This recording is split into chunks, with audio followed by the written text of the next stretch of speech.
கவனத்தை நாம் உள்நாட்டு செய்திகள் வசம் செலுத்தலாம். முதலில் 2012ஆம் ஆண்டில் வெலிக்கடை சிறைச்சாலையில் இடம்பெற்ற மோதல் சம்பவம் தொடர்பான விசாரணை அறிக்கை பொலிஸ் மா அதிபரிடம் ஒப்படைக்கப்பட்டுள்ளதாக நீதியமைச்சர் விஜயதாச ராஜபக்ஷ தெரிவித்தார். சம்பவம் தொடர்பில் தனியாக போலீஸ் விசாரணை நடத்தப்பட வேண்டும் என குறித்த அறிக்கையில் பரிந்துரை செய்யப்பட்டமைக்கு அமைய போலீஸ் மா அதிபரிடம் குறித்த அறிக்கை சமர்ப்பிக்கப்பட்டுள்ளதாக நீதியமைச்சர் தெரிவித்தார்.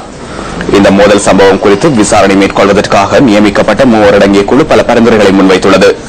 மோதலில் உயிரிழந்தோர் மற்றும் காயமடைந்தவர்களுக்கு நட்டஈடு பெற்றுக் கொடுக்கப்பட வேண்டும் என்பது அதில் பிரதான விடயமாகும்.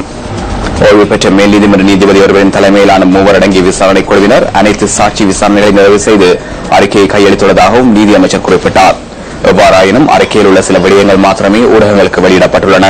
ஏனைய விடயங்கள் தொடர்பில் விசாரணைகள் தொடர்வதால் அவற்றை ஊடகங்களுக்கு அறிவிக்க முடியாத நிலையில் உள்ளதாகவும் விஜயதாச ராஜபக்ஷ தெரிவித்துள்ளார்.